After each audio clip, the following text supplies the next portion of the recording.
సంవత్సరాల తరబడి ఎన్ని మందులు వాడినా మీ మోకాల నొప్పులు తగ్గట్లేదా? ప్రాణ పెయిన్ క్లినిక్ లో అత్యాధునిక చికిత్స. నమస్తే రమగారు. నమస్తే జయ. ఏదైనా మంచి స్టోరీ చెప్తారా? స్నేహితుల మధ్య కథలు, స్నేహితుల కథలు చాలా చెప్పుకున్నాం కదా మనం. ఫ్రెండ్షిప్ కోసం ఏమైనా చేసేస్తారు. అవును. మిత్ర ప్రేమ కథ చెప్తా. పూర్వం అట గంగా తీరంలో జయప్రతాపులని ఇద్దరు స్నేహితులు ఉండేవారు. జయుడు, ప్రతాపుడు చాలా స్నేహంగా ఉండేవాళ్ళు. చిన్నతనం అంతా కలిసే ఉన్నారు వీళ్ళు. చాలా యుద్ధ విద్యలు అవి అభ్యసించారు. చెరో దేశంలోనూ ఉద్యోగాలకు వెళ్ళారు. ప్రతాపుడేమో ఉజ్జయినికి వెళ్ళాడు. జయుడు ఉజ్జయినికి వెళ్ళాడు. ప్రతాపుడు అమరావతికి. ఇద్దరు చెరో దేశంలోనూ ఉన్నారు. ఒకళ్ళు అమరావతిలో, ఒకళ్ళు ఉజ్జయిన్లో. 12 ఏళ్ల పాటు వీళ్ళు కలుసుకోవాలి. 12 సంవత్సరాల పాటు కలుసుకోవాలి. ఇది 17, 18 ఏజ్లో అట్లా డిపార్ట్ అయ్యారనుకుందాం. కానీ అటు నుంచి ఇటు ఎవరు ఉజ్జయిన్ నుంచి అమరావతి ఎవరైనా వస్తుంటే ఒకళ్ళకొకళ్ళు కానుకలు పంపించుకుంటూ ఉత్తరాలు రాసుకుంటూ ఉండేవాళ్ళు. సరే, ఒకసారి జయుడు అమరావతి వచ్చాడు. చాలా కాలం పిలవగా వస్తే చక్కగా ప్రతాపుడు చక్కగా ఇల్లు వాకిలన్నీ ఏర్పరచుకున్నాడు. చాలా బాగున్నాడు. ఇద్దరు బాగా సంతోషంగా గడిపారు. అయితే ఒక 5-6 రోజుల తర్వాత ఈ జయుడు కొంచెం డల్గా ఉండటం మొదలుపెట్టాడు. పెద్దగా అన్నం తినకుండా ఉండేవాడు. డల్గా ఉన్నాడు. డల్గా ఉంటే ప్రతాపుడు పదే అడిగాడు, ఏమిటి, ఎందుకు డల్గా అయిపోయావు? మనం శుభ్రంగా కలిసి తిరుగుతున్నావు అన్ని చోట్లకి, నువ్వు సరిగ్గా అన్నం తింటున్నట్లేదు, నీకు నిద్ర పడుతున్నట్టు కనిపించట్లా, మొహం పాడైపోయింది, ఏదో బేలగా కనపడుతున్నావు, ఏమిటంటే నేనేం చెప్పను, ఇప్పటిదాకా వివాహం తలంపు రాలేదు నాకు. మీ ఇంట్లో నేను ఒక అమ్మాయిని చూశాను. అమ్మాయి చాలా అందంగా ఉంది, నాకు నచ్చింది. కానీ ఇట్లా చుట్టపు చూపుగా వచ్చి మీ చుట్టాలు ఎవరమ్మాయినో నేనట పెళ్ళికి అడిగితే బాగుండదేమోనని ఆలోచించి దిగులుగా ఉన్నాను అనేసరికల్లా తీరా చూస్తే ఆ అమ్మాయి ఎవరు? మనోరమ. ఆ అమ్మాయి ఈ ప్రతాపుడికి దూరం చుట్టం. తల్లిదండ్రి గతించారు, చాలా ఆస్తుంది. అందుకని ఆ పిల్లని 10-11 ఏళ్ళప్పుడే వీళ్ళింటికి తరలించారు. ఆస్తులు అవి వీళ్ళే చూస్తున్నారు. పిల్ల కొంచెం పెద్దది వచ్చాక ముహూర్తం చూసుకుని నేనే పెళ్లి చేసుకోవాలనుకున్నాను. అయినా కూడా నువ్వు చాలా ప్రేమించావు, నీకు నచ్చింది, ఆమె కోసం అన్నం తింటాం మానేసావు నువ్వు.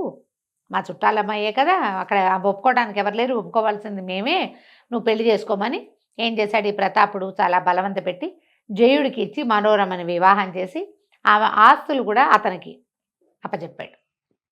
వెండి బంగారం సామాన్లు గిమాన్లు అన్నీ ఇచ్చేశారు. ఇక్కడున్న పొలాలను కూడా స్వాధీనపరిచాడు. తర్వాత కొంతకాలానికి ఇతను ఉజ్జయినికి వెళ్ళిపోయాడు. ఎవరి ఊళ్ళకి వాళ్ళు వెళ్ళిపోయారు. కొంతకాలం గడిచిన తర్వాత ఏమైంది, ఈ ప్రతాపుడు ఏ రాజ్యంలో పనిచేసుకుంటున్నాడో ఆ రాజుగారు మరణించారు. యువరాజు రాజయ్యాడు. రాజు అయిన తర్వాత ఏమైంది, అతనికి ప్రతాపుడి మీద గిట్టని వాళ్ళు ఎవరో, ప్రతాపుడి శత్రువులు ఎవరో ఏవో కొండేళ్ళు చెప్పారు. దాంతో ఆయన ఉద్యోగం తీసేశాడు. ఈయన కొంతకాలం గడిపాడు. కానీ దాదాపుగా ఆస్తులు కూడా స్వాధీనం చేసేసుకుంటారు రాజులు. ఉద్యోగం నుంచి ఏమంటారు, సస్పెన్షన్ ఉండదు, బర్తరఫ్ చేసేయటమే. చేసేసి మొత్తం ఆస్తి అంతా స్వాధీనపరిచేసుకుంటారు. ఏదో దాచుకున్న కూడా ఏమీ మిగలక బికారైపోయాడు అతను. బికారైపోయి ఇక అతనికి ఎవ్వరు లేరు ఇక్కడ. ఆ చుట్టాలు పక్కాలు కూడా రాజభయంతో అతన్ని ఆదరించలే. సరే, ఇతను మనకి జయుడు ఒక్కడే ఆసరా, జయుడు దగ్గరికి వెళ్దామని బయలుదేరాడు. వాహనం కూడా లేదు. వెళ్ళగా చివరికి అదే ఉజ్జయిని నగరం అనుకుందాం, అక్కడికి అమరావతి ఉజ్జయిని అక్కడికి చేరాడు.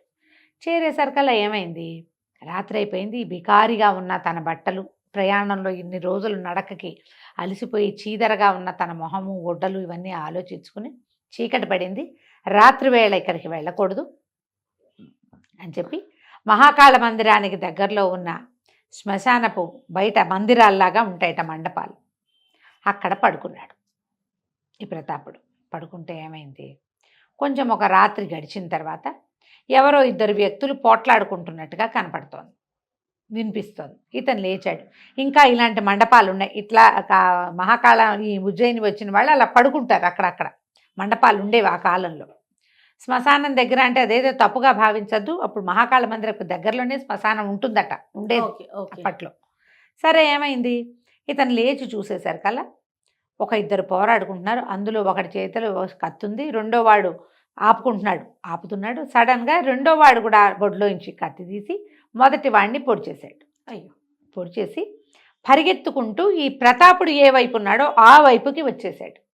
వీళ్ళు ఒక చోట ఇది యుద్ధం, వీళ్ళిద్దరికి పోరాటం జరుగుతుంది. ఇతను ఒక మండపంలో ఉన్నాడు. అవతల వైపు ఉన్న మండపాల్లో వాళ్ళు కూడా ఈ పోరాటాన్ని చూశారు. అతను ఈ ప్రతాపుడున్న వైపుకి పరిగెత్తుకుంటూ వచ్చి ప్రతాపుడిని మందిరాన్ని దాటి ఆ మండపాన్ని దాటి వెళ్ళిపోయాడు. ఎప్పుడైతే ఈ ఒకడు చచ్చి పడ్డాడు, రెండో వాడు పరిగెత్తాడు అనుకోగానే అక్కడ వాళ్ళు ఇంకా భయం లేదు కదా, పోరాడుకుంటున్నప్పుడు మధ్యలోకి వెళ్ళారు అనుకో వీళ్ళకు కూడా తగులుతాయి కత్తిపోట్లు. అవునవును.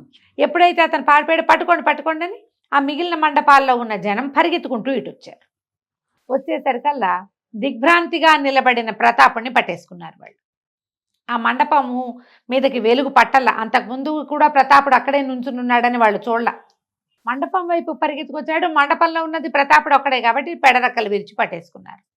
ఇతను నేను కాదు కాదని చెప్పినా కూడా వినిపించుకో అతను బికారి బట్టల ధోరణి, అతను మాసిపోయి ఉన్న అతని మొహము భీతావహంగా ఉంది.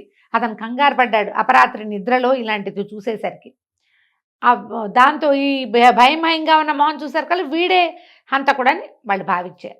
పట్టుకోవటం ఏమిటి, ఆ తెల్లవారేసరికల్లా సైనికులు పట్టేసుకున్నారు. పట్టుకుని ఇతన్ని తీసుకెళ్తుంటే తెల్లారేసరికి విచారణ మొదలుపెట్టారు. విచారణ మొదలుపెట్టేసరికల్లా అక్కడ ఏమిటి, ఇలాగా హత్యలకి మరణశిక్షే.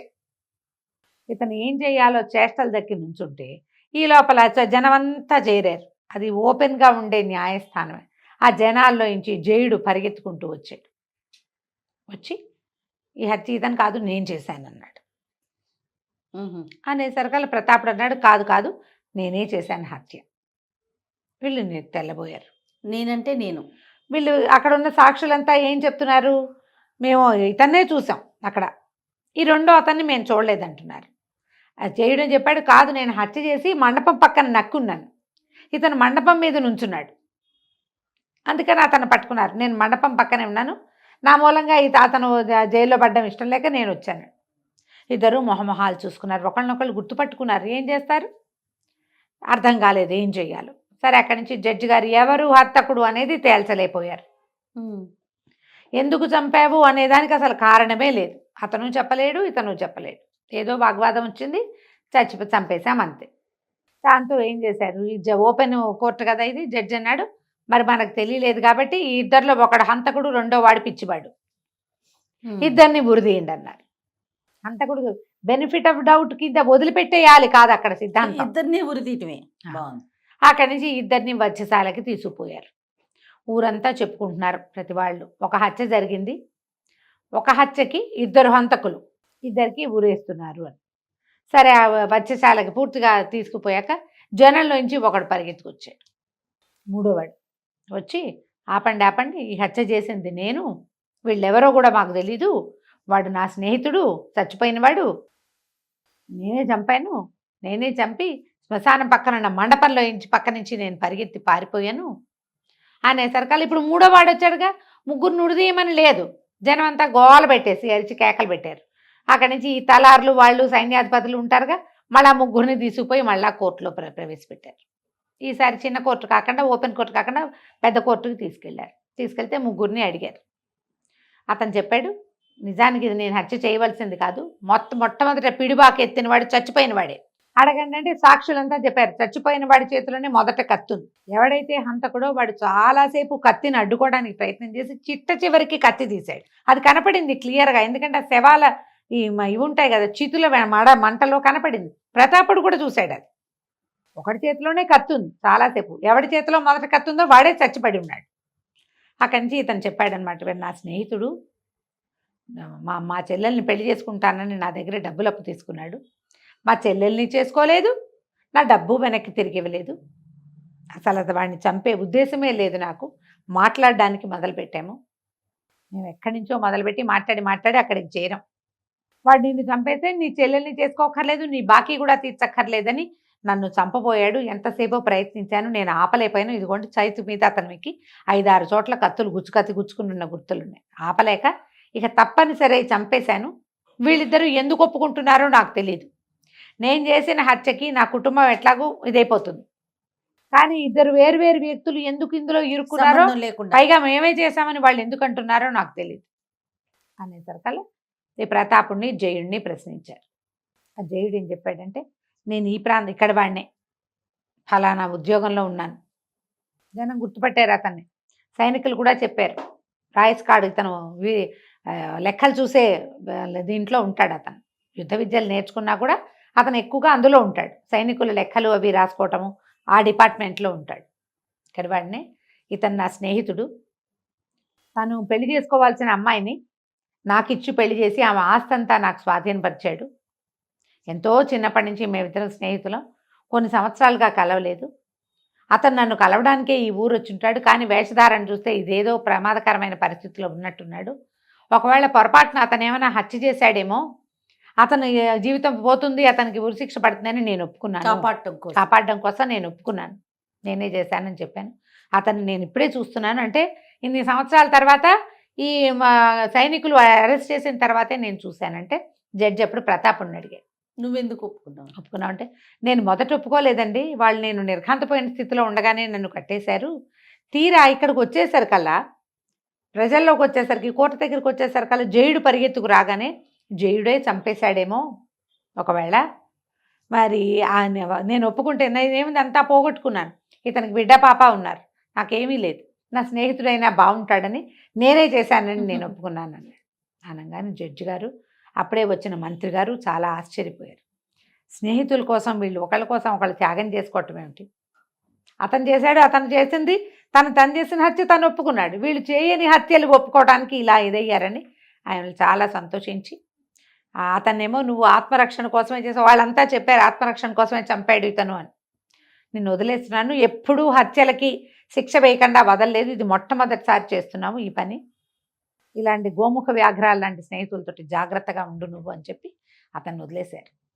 ఈ ప్రతాపుడికి కూడా ఈ రాజ్యంలోనే ఒక ఉద్యోగం ఇచ్చి అతన్ని ఇక్కడే అట్టపెట్టుకున్నారు.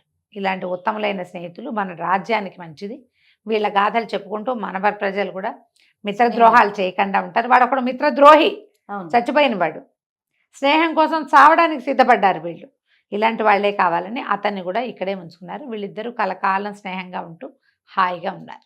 కథ కంచికి మనం ఇంటికి. నమస్తే రమ్మగారు. నమస్తే జయ.